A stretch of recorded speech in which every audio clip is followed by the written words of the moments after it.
Sveikučiai, visų su šventom kalėdom. Mūsų šeima pirmą kartą gyvenime švęs kalėdas ne Lietuvoje, o Vietname, kur šiuo metu yra + 30 laipsnių. Taip kad praleiskite artimiausią laiką su mumis, mes parodysime, kaip švenčia kalėdas vietnamiečiai ir apskritai, ar yra čia ta kalėdinė dvasia, kai laukia taip šilta. Taip kad nieko nelaukiam, važiuojam. O dabar važiuojam, aplankysime didžiausią Azijoje Kristaus statulą. Gyvename jau čia 6 dienas, bet per pirmas 2 dienas mums katastrofa būdavo tiesiog išeiti iš šitų durų. Viskas su elektroniniu užraktu. Eik tu savo iš pirmo karto.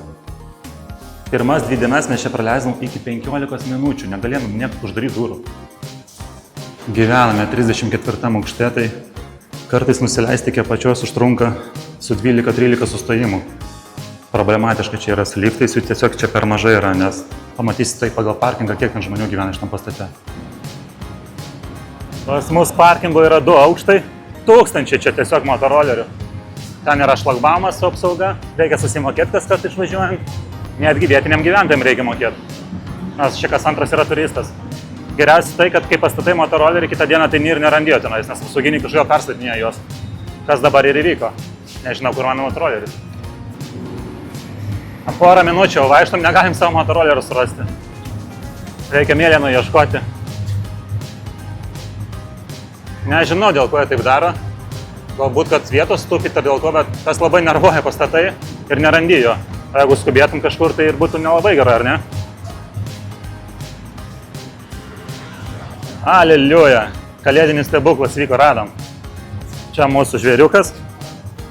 Pirmą dieną jau pavogė kėdutę, čia tokia apmušala vaikiška. Mano brangioji dar sako, kam tu parkuojasi mokamam parkinge, kai galima prie namo pastatyti nemokamai. Pastatėm, 2 valandas nepraėjo, jau pavogė. Jokingiausia, kad šitas daiktas kainuoja 3 eurus. 3 eurus. Kiek žmogus blogai gyvena, kad vagia daiktus už 3 eurus. Pasiruoši iškart pinigus, nes reikia prieš šlagbaumą susimokėti. Apie 80 centų kainuoja nakčiai palikti.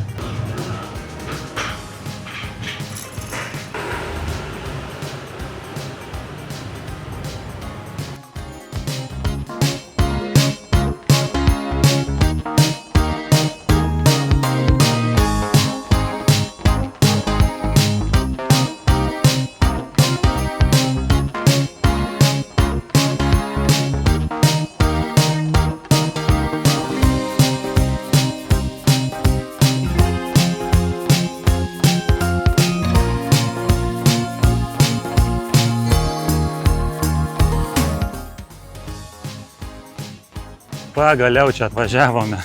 Iš tikrųjų mes jau antrą kartą čia. Nors ir už 3 km randais nuo mūsų apartamentų. Bet kai vis laik prisikabina prie aprangos moterų. Vyram prašau, su šortukais, tapkutėm eikit. O moterytės turi su džinsais, būti vis laik su maikutėm, kad dengtų pečius ir panašiai. Tai jokingiausia tai, kad mes žinom šitą visą laiką. Žmona nešiojasi skraistę tokią specialią kojam uždengti. No. Pirkite pas mus. Jūsų negalioja. Ir kaip po tokių dalykų suprasti, kad čia religinė vieta, o ne verslui sukurta. 1000 Kristaus skulptūrėlių, kryžiukų. Atrodo, kad į Vatikaną atvažiavom. Man atrodo, Vatikane nėra tiek kryžiukų, kiek čia parduoda jos. Bet dabar, kai antrą kartą jau atvažiavom, oras pasikeitė. Atsirado debesis, kas labai yra gerai. Nes prieš tai kepino saulutė, buvo giedra diena, 30 laipsnių, o dabar jau vėjelis atsirado, debesukai. Pats tas lipti į kalną, ar ne? Bent jau kas patinka šitą vietą labai, tai laiptukai labai patogus, maži. Pats tas su vaikais eiti. Nes mes tai žinom, kad su šito vaikučiu toli nenueisi. Greit prašys ant rankų nešama. Pirmas checkpointas. Va toks vaizdelis į jūrą. Tolumoj plaukia tanklaiviai, žvejybiniai laivai. Čia vietiniai žmonės žvejoja. Šitoje vietoje ypatingai gražu būna vakare, kada leidžiasi saulė. Labai toks oranžinis dangus, labai gražus būna, galbūt šiandien pavyks nufilmuoti, jeigu nelys. A mes kilome toliau laiptukais. Tik pasidžiaugiau, kad atsirado debesis ir va, 2 minutės ir jau vėl giedra diena, saulutė kepina. Dabar yra 1 dienos, tai pats tas lipti kalną, ar ne? Kai kepina saulutė. Mes čia tokie vieninteliai protingoliai, dar ne vieno turisto nesutikome. Visi turbūt ryte lipa arba vakare. Liktai skaičiau kažkur tai, kad 800 laiptukų iki pat viršaus. Šiaip iš apačios neatrodo labai statu. Man atrodo, čia greit užlipsim. Bet šiaip labai jaukus takelis, man pirmą kartą toksai fainas ir pritaikytas va, ir saugusiam, ir vaikui, man labai patinka. Graži aplinka, nereikia stumdytis tarp žmonių. Family friendly vieta. Priėjom sekantį checkpointą. Va čia tai suprantu, nerealiai vieta pasitikti saulę ir palydėti, ar ne? Nes grinai šitai pusė saulė leidžiasi, vakarų pusėje randamės.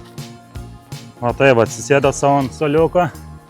Žiūri tik kruizinius laivus, krovininius, tanklaivius ir panašiai ir palydi saulę. O dar geriau, rankutį laikyti kavą, skanę vietnamietišką, bet kurios labai čia mažai pila, skupailos. Kainuoja pigiai, bet ir mažai pila už tą kainą. Kur pabėgot, pupas? Taip greit lipat? Atėjom prie trečio checkpointo. Daug soliukų, bet nei jūros pusė, nei saulutės, o į vietą skirta turbūt papoteriauti. Lipam toliau. Vaikutis dar laikosi mūsų? Dar laikosi vaikutį? Vaikutį laikaisi? Nu ir gerai. Va, 500 laiptukų jau praeita. Labai lengvai lipasi. Užsimerkus galim turbūt užlipti. 1, 2. Skaičiuojam, Adė. 1, 2. O, kaip lengvai. Ką čia filmuojat? Turit leidimą? Mes jau prie finišo pasirodo. Nu, kas paskutinis, tas pas kiaušinis. Palaukit manęs. Ši vieta nebloga. Prieš pat kalėdas ateiti čia, pabūti. Prieš paskutinis checkpointas. Ir va mūsų finišas. O, pasirodo, galime dar užlipti. Man žmogus prie galvos išlindęs. Ane, ir į vidų turbūt galim pakilti. Bet jau spėjau už pinigėlius. Na va, ir atėjome. Čia mums bus vietoj bažnyčios prieš kūčias užeiti. Nes bažnyčių net nežinau, ar yra čia, net negūglinom. Bažnyčių buvo labai daug, mes kai važiavom į šitą vietą, tai aš mačiau labai daug pripuštą bažnyčių. Jau viskas, per vėlų. Jau atėjom. Bažnyčia palauks Lietuvoje mūsų. Taip sprakaitavau, kad net apsiverkiau iš tos laimės. Karšta tai belen kaip jau, bet labai lengva užlipti. Net vaikutis va užlipo pats. Labai gerai žiūrėsi. O tokie va delikėliai kariniai. Norit pažiūrėti iš vidaus, kaip atrodo? Aš tai nedasiu, jūs paskui parašykit komentarus, kas ten matys jums.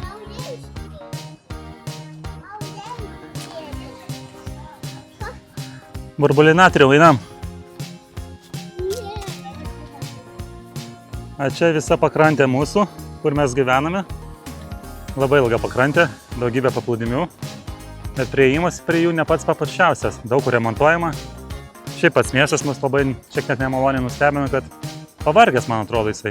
Viešbučiai seni, infrastruktūros kažkaip nerasta, vis kažkaip atrodo nuo senų laikų užsilykę ir nelabai stengiamasi tą atnaujinti. Man šita vieta labai gražiai atrodo, norėtųsi netgi su dronu ten nuskristi. Atskira salelė. Labai primena vietą Balio saloje, yra tokia šventiklėlė. Tai irgi čia kažkas labai panašaus. O čia labai gerai, kad labai geras pavėsis, vėjas gerai parapučia. Net taip jau karšta kaip einant. O aš nesustoju verkti, nes labai graužia akis nuo prakaitas. Taip, kad paspauskit like, prašau. Na, remontą prašosi šitą vietą. Labai čia reiktų jo. Toks jausmas, kad kai pastatė viską, nuo to laiko čia viskas taip ir stovi, net remontuoto. Sumestas tiesiog plytelės ir viskas, kam išvežinėties, ar ne? Turistinėj vietoj. Galvojau ir aš ten į viršų užlipsiu, bet be šansų. Dar nemačiau gyvenim tiek draudimų. Moterim netgi draudžiama ten su kablais eiti. Įdomu, kurį bandytų apskritai čia užlipti su kablais. Kaip tas turėtų atrodyti? Nepavargai? Pavargai? Šiaip simpatiška vieta. Tikrai neblogai vaizdai atsiveria. Bet labai tas trukdo akim. Tas bardakėlės mini, nesutvarkyta iki galo, plytelės tokios negražios senos. O čia irgi visiškas bardakas atrodo. O religinė vieta, kur šiaip tai šimtai žmonių kasdien ateina. Bet kaip tokius dalykus suprasti. Čia galim pažiūrėti mūsų pakrantę iš kitos pusės. Ten turime kalnelį, man atrodo, su švyturiu. Ir taip pat Budos statula didelė. Dvi religijos kertasi vienoje vietoje. Vienur krikščionybė, kitur budizmas. Šiaip įdomiai būtų sužinoti, kodėl jie apskritai pastatė šitą statulą, nes krikščionybė Vietname užėmė tik apie 10%, čia pagrinde budizmas vyrauja. Nu, žodžiu, misija įvykdyta, aplankėme, varnelę užsidėjome, čia mums vietai bažnyčios bus. O dabar leidžiamės į apačią, nes kai kurie žmogeliukai labai nori valgyti. tarp kurių ir aš, aišku. Šiaip pati vieta labai primena Rio de Janeiro Kristų statulą. Ji taip pat yra ant kalvos, žiūrint į miestą. Tik čia atvirkščiai, statula žiūri į jūrą. Bet tokių statulų pasaulyje labai daug. Viena iš jų artimiausiai randasi Lenkijoje, jeigu to nežinojate kartais. Manęs palaukit, kaip jūs taip greit lipot? Na tai būna, kada žmogus alkanas. Na va, nulipome ir turistų padavė.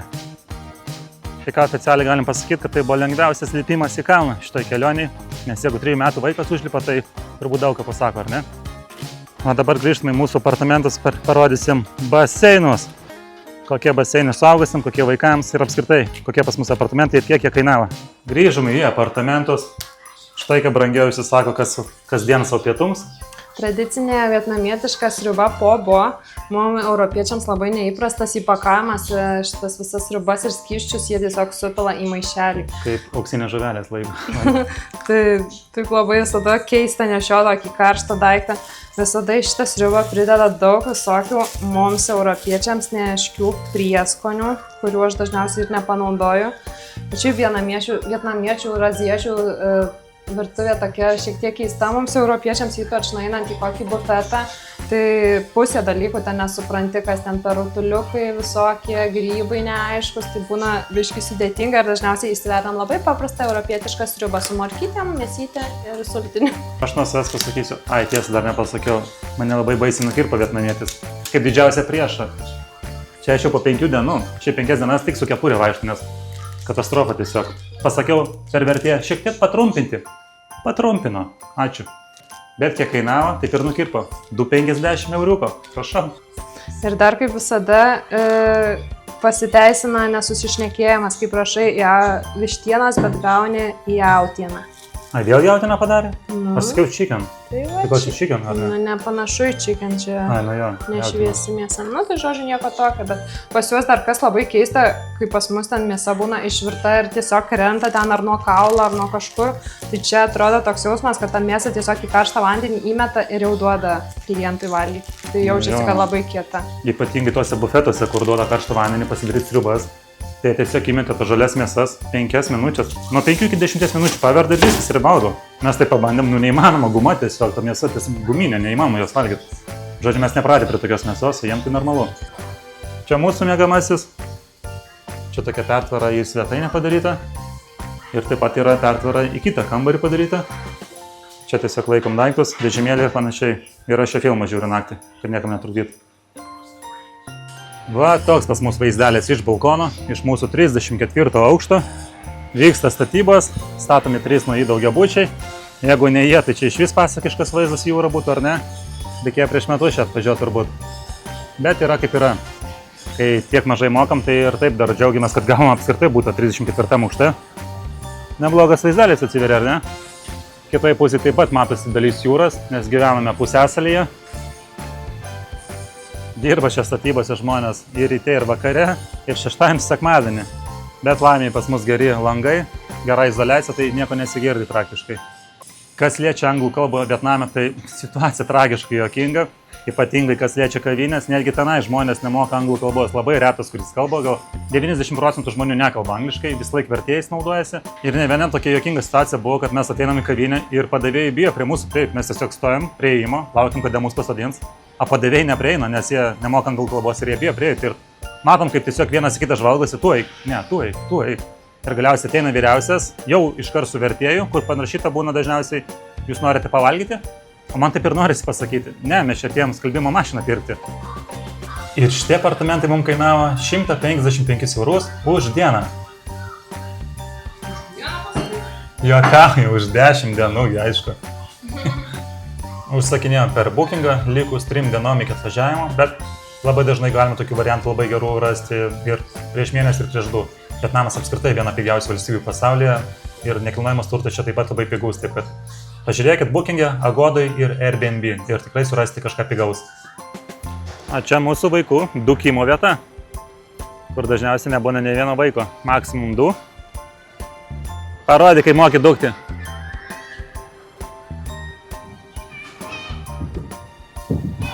Ui!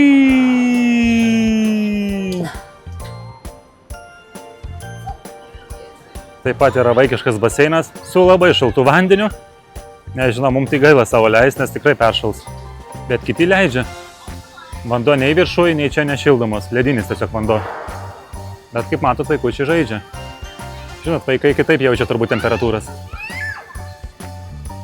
O čia perėjimas iš vieno pastato į kitą, 5. aukšte. O toks didžiulis mūsų pastatas. Iš tikrųjų, čia yra 3 pastatai sujungti. Bet va taip į dangų reikia žiūrėti. 36 aukštų pastatai.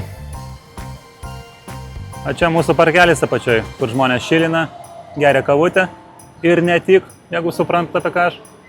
O apačioj kavinukės. Pakilome 36 aukštą. Be baseino taip pat yra sporto salė, kur nemažai žmonių kasdien sportuoja. O čia pats baseiniukas. Bet einame toliau, ten gražesnis vaizdas bus. O toks yra mūsų baseinas ant stogo. Su va tokiu vaizdu į miestą. Kaip jums vaizdelis? Paplūdimys pas mus labai ilgas, bet nelabai gražus. Beveik nerasi jame žmonių. Kaip ir čia matote, dabar vienetai jame yra. Mes patys ateinam tiesiog pasižaisti smėlyje.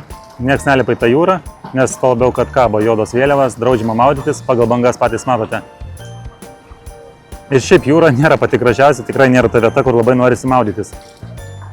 Reiktų su motoroleriu toliau važiuoti už miesto, tada nebent nusurasimint kažką gražesnį. Bet artėjant saulėlydžiui, vaizdai čia tiesiog nerealūs. Ten tolumoj matome kalvą, ant kurio šiandien buvome, kur stovi Kristaus statula. Yra dušai, persirengimo kabinos, taip pat sauna. Bet labai maža teritorija ant stogo, yra tik baseinas ir keli gultai, kur galite atsisėsti. Nors norėtųsi visai pasivaikščioti po šitą pastogą, pažiūrėti miestą iš kitos pusės, bet viskas aptverta, uždaryta, tenka žiūrėti po grotas. Arba padaryti tokią gudrybę, tokią darysiu aš, iškišti kamerą pro grotas ir pamatysite tolumoje mūsų savanorių žiedą su plačiom dideliom juostom ir su sovietiniu paminklu centre, tiksliau komunistiniu. O tolumoje jūra ir besileidžianti saulė, kuri mūsų jau laukia. O mes jau skubam, lekim ant motorolerio, paimsim kavutės ir palydėsim saulę.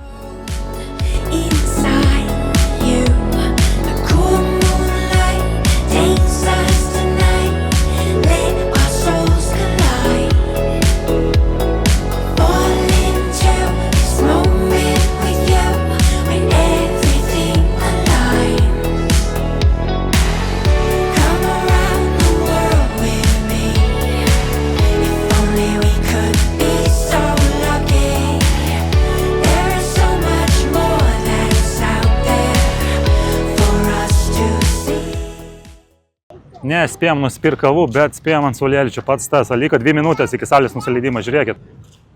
Grinai liko porą minučių ir saulė nusileistas horizontų. Ir kaip tik plaukia didžiulis žvejybinis laivas turbūt. O čia mažų vietinių laivelį pilna žvejybinių.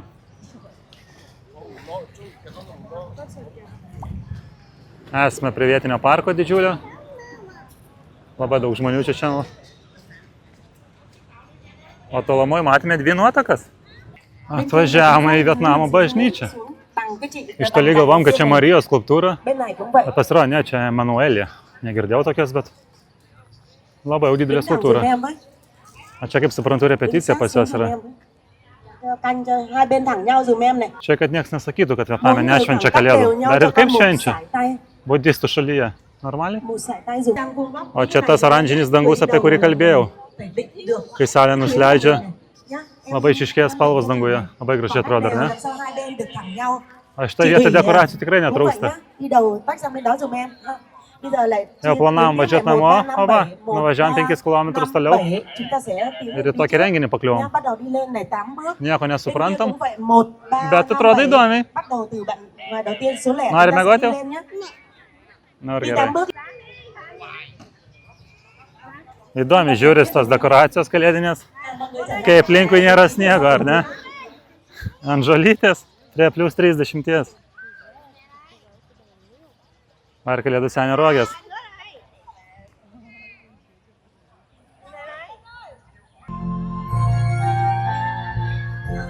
Nu va, ir kalėdinė nuotaika, kuo ne? Tik sniego trūksta šiek tiek.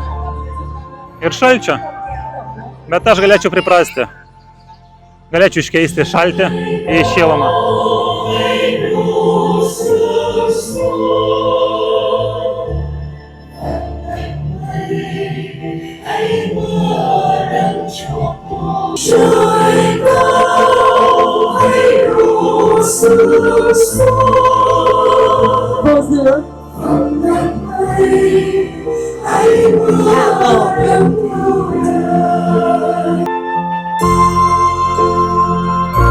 O ten tolumoje šviečia šiek tiek, matot, tai ten kryžius yra. Labai primena Vilniaus kryžių kalną, tik pas mus 3 kryžiai, ten vienas. Prašau. Ir kuo minė krikščioniška valstybė, Vietnamas. Va, ir tokia vat nuotaika pas mus kalėdinė. Kalėdų eglutės yra, kupranugarė yra, ko dar reikia. Silkės pataluose, va, ko reikia. O šitą bus sunku čia padaryti, man atrodo. Su burokėliais gali būti problematiška. Atėjo apsauginis davė Vilniukų šitam bubutėm. Pasirodo, negalima čia sėdėti ant šitų supinių, čia dekoracija tiesiog. Tik stovėti ir žiūrėti galima. Wow. Bet čia tai mes sėkmingai pakeitėm maršrutą, vadinasi. Jau planavom važiuoti namo, sugalvom tiesiog pavažiuoti porą kilometrų. Ir va, atradimas lygiai vietoj. Tai ką, gavome šiek tiek kalėdinės dvasios, dabar judame namo ir rytoj reikia ruoštis jau kūčiams. Kiekvieną vakarą pas mus yra tapus tradicija ateiti į atrakcionų parką vaikams. Baisiai pavargęs atrakcionų parkas. Aš jį vadinu šventuoju 2000-ieji. Europoje jis būtų seniausiai jau nurašytas. O čia dar tarnausi ilgai ir laimingai. Vienintelis pliusas šito parko – labai žemos kainos, labai.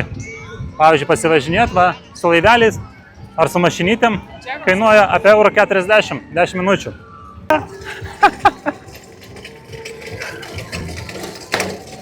Patinka? Oi, kaip kieta! Tokie driftas!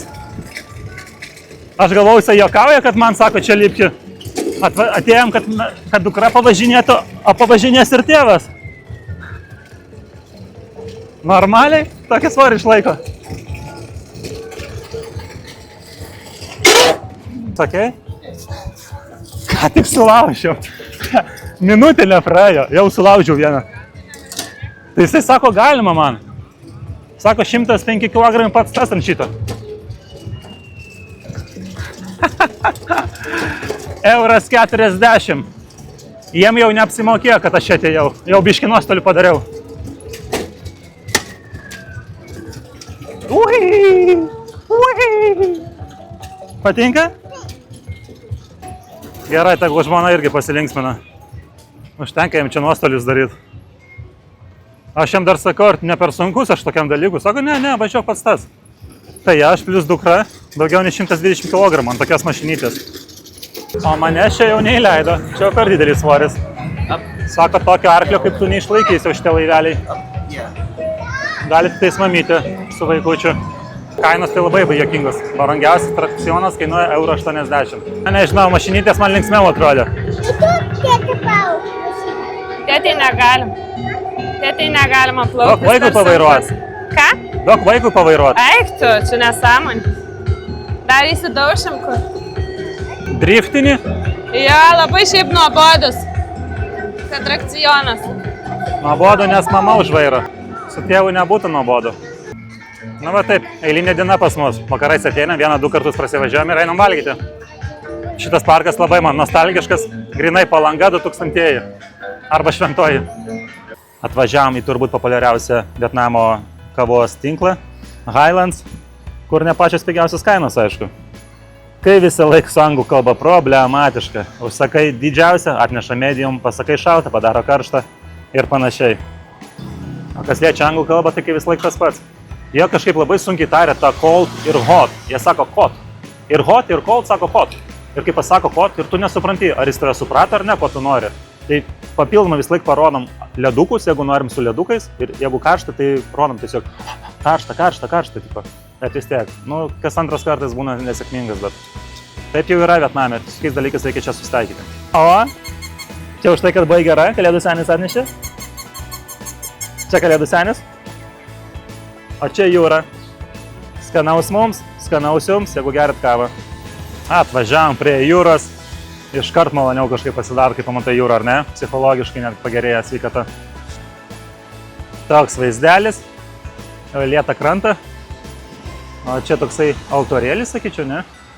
Žmonės aukojo, netgi cigarečių pridėta. Vietname labai populiaru, pastebėjau, cigaretės aukoti. Dievai mėgsta parūkyti, taip gaunasi, ar ne? Šiandien orealis pas mus ne pats geriausias, jau lynoja. 28 laipsnių, net vėsoka jaučiasi kažkaip, net pripratę prie plus 30-35.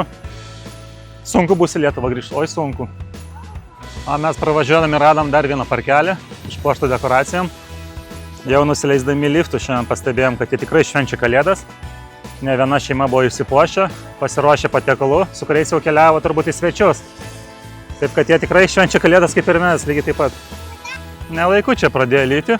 2 savaitės nematėm lietaus ir būtent per kūčias sugalvoja palyti. Ar Lietuva, ar Vietnamas, visur lyja. Nuo lietaus nepabėgsim niekaip. Tikra azijietė. Visą laiką fotografuojasi tais pirštukais. Ir kas taip išmokina? O kaipgi be matrioškos? Jinai labai į temą čia prie Kalėdų, ar ne? Oi, kaip gėlytės kvepia. Kaip čia babom patiktų. Čia kažkoks keistas kvapas. Kažkaip su senovė atsiduoda, kažkaip nemalonu net pasidarė iš karto. Nežinau. Jaučiat kažką tokio, ar ne? Atėjome mūsų vietinį prekybcentrį. Didžiuliai kiekiai sausainių. Jie turbūt labai mėgsta dovanoti sausainius Kalėdom, nes čia tiesiog, nežinau kiek čia palėčių prikrauti, bet vos ne pusė parduotuvės. Kiek norite. Visokiausių dydžių. Piramidės tiesiog sukrautas. O čia vaisiai. Kurie daug brangesni negu Lietuvoje. Tai pamatysite kainelės. Gerai, pradžiai arbūzai. Nuo 80 iki eurų už kilogramą. Tas pats kaip Lietuva, ar ne? Bet čia Vietnamas, nepamirškim, turėtų būti biškis pigiau viskas. Mandarinai. Atpigo. Tik 2,5 euro. Bet baisiai negražus ir labai neskanus. Mandarinai apskritai toli gražu į tuos mandarinus, kuriuos mes valgom, kurie atvažiuoja iš Maroko, Ispanijos. Nežinau, iš kur čia atvažiuoja, bet baisiai neskanus. Amerikoniški obuoliukai. 8 euriukai. Prašau. Pigiausi obuoliai yra, man atrodo, po 3 eurus. Visai neblogi. Veža iš Naujosios Zelandijos, kaip mačiau. Amerikietiški patys brangiausi. Braškės taip pat ne iš pigiųjų. 7 eurai už 250 gramų. Apie trešnės turbūt net nėra ką kalbėti. 20 eurų už kilogramą. Akcija dabar. Kalėdas, ne kalėdas, jeigu ant stalo nėra Coca-Colos, ar ne? Ką jūs galvojate apie Coca-Colą? Sveika ar nesveika? Nesveika. Girdėjot, vaikučiai? Nesveika Coca-Colas. Bet per šventės galima, taip? Žiūrėkit, kokie bambaliai. 2 litrai, 250 ml. Kada matė tokį didelį butelį Coca-Colos? Ir nekainuoja euro. Apie 83 centai. Bambalys toksai. Kad Coca-Cola pigiai Vietname, tai tikrai. Taip pat ir Sprite'as ir viso kita. Bet jeigu norite pirkti skardinį 0,5 litro, kaina iškart totaliai skiriasi. Pavyzdžiui, va čia 0,3 skardinė kainuoja apie 35 centus. Jeigu norite šiek tiek didesnę, 0,5 litro skardinė kažkodėl iškart išbrangsta 6 kartus, iškart 2 eurai. Nežinau kodėl, bet visur, jeigu 0,5 litro skardinė, iškart bus kosmiškai brangi. Gerai, tėvų reikia biškalaus paimti ant šventinio stalo. Pats pigiausias importinis alus yra Blanchas. Lietuvoje iš brangesnių, čia iš pigiausių. Skardinė 60 centų, prašau. Ir amerikietiškas pigus alus. Šiaip visi alus pigus, išskyrus japonišką ir vokišką. Vokiškas apskritai kainuoja virš 2 eurų už skardinę. Kažkurie labai brangus iš čia. O pats pigiausias, aišku, vietinis, vietnamietiškas. Skardinė 40 centų. Vietinio alaus Saigono. Jeigu galvojate, kad Lietuvoje sultis brangios, tai jūs dar nematėt Vietnamo kainų. Va, standartinės sultis, kurias Lietuvoje parduoda po litriuką, virš 2 eurų viskas kainuoja. Nors pas juos tie vaisiai auga, o pas mus ne, bet labai brangios sultis. Vietname, kaip ir Malaizijai, labai pigų žaislai. O daugybė transformerių iki 10 eurų. Lietuvoje tikrai tokie virš 20 eurų kainuotų. Didžiulis pasirinkimas žaislų. Su vaiku čia labai pavojinga eiti. Taip? Ne. Pavojinga čia labai kišeniai mano. Ne. Motorolerių šalmai nuo 6 eurų. Kažin, ką jie pagelbėtų avarijos metu. Realiai tie šalmai dėl vaizdo iš tikrųjų. Pas mus tas pats jo. Nelabai nemanau, kad jie kažką pagelbėtų. Už tokią kainą negali būti šiek tiek geras šalmas. daugybė piešimo priemonių, modulinai, puzlės vaikiškos. Vos ne kas antrą dieną perkam, nes kainuoja iki €1,5 tik tais. Surenkam, o paskui dovanosim kažkam išvažiuodami. Labai gerų metų dabar atėjom parduotuvę, pirmą dienos, žmonių išvis nėra, nes vakarė tai čia baisu kas daros, nepraeisi net, belenkiek žmonių subėga. Buvo tokias bačkas grindų valymo priemonės parduoda, kažkoks skystis grindų valymui. Po 20 litrų, apie 11 eurų kainuoja. Jie čia gal karui ruošiasi ar kam, kad tokiais kiekiais parduoda. Rėlio maišai, nežinau Lietuvoje kiek kainuoja, bet čia 3,7 kg, kainuoja apie 7 eurus. Daug pigių gražių marškinių, iki 8 eurų, bet man be šansų čia kažkas suras, nes dydžiai tokie, kokios aš nešiodavau gal 7 klasiai. Didelis tarpkių pasirinkimas, jau virš 2 mėnesių keliaujam, bet tik neseniai nusipirkau, nes tik čia radau savo išmerą, 45 didžiausią radau, nors pats kem 6 nešioju. Yra po 3 eurus, yra po 5 pačios brangiausios, bet pasirinkimas tikrai yra, jeigu nėra pas jūs didelė išmera. O tokios vaikiškos princesių suknelės kainuoja po 10 eurų. Gražiai šiaip tai. Norėtum? Taip, nepirk. Tuo aš tau nupirksiu. Babos prašyk, baba gal nupirks. Su sparneliais, be sparnelių, visokių rūšių, įklotai nuo 80 centų iki 2,5 eurų.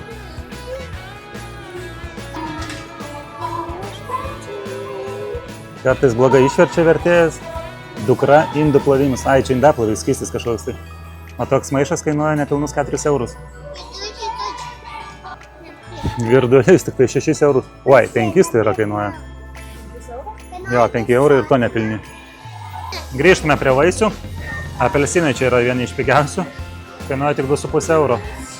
Nu, vaisiai tai nekrikščioniškom kainom, aišku. 200, ai, tu sakė, tai čia dar nupiginta. 8 eurai už tokią dėžutę vynuogių. Čia pusę kilogramą turbūt, 8 eurų už pusę kilogramą. Ir mes dar skundžiamės, kad Lietuvoje brangu. Lašišas, 200 gramų, 11 euriukų. Kaip jums kaina? Kas čia per vaisius? Atrodo kaip kriaušė su agurku sumaišyta. Vertėjas, man atrodo, blogai išvertė, rašo sviesto vaškas. Kas čia per vaisius? Žinot, kas čia ar ne? Pakomentuokite, jeigu žinot. Morkom akcija. Tik €40 už kilogramą. Pigiausia prekė turbūt kol kas matyta iš daržovių ir vaisių. Galvoju, vynuogės paimsiu, čia pasirodo pomidorai žali. Nežinau, va taip ir išleiskit vyrai parduotuvę. Užsakysi vynuogę, atneš pomidorus. Aišku, koks šventinis stalas be mandarinų. Oficialiai skelbiam, kad tai yra brangiausi mūsų perkami mandarinai gyvenime. 4 eurų už kilogramą. Skaudu tiesiog. Kiek Lietuvoje kainuoja? Eurą? Ar kiek? Ir pats brangiausias vaisius, aišku, yra durianas, vaisių karalius Pietryčių Azijai. Ir čia jisai kainuoja tik tais apie 22 eurus už kilogramą. Bet jisai čia nesmirdo, taip kaip turi smirdėti, reiškia nėra labai geras, nes tikras durianas smirda už kilometrą. Čia jau tokie paruošti patiekalai, kas skuba, greit pavalgyti galit. Tai va, kiaušinis, ryžiai, salotos ir vištiena. Visas patiekalas toksai kainuoja tik €40, labai pigiai.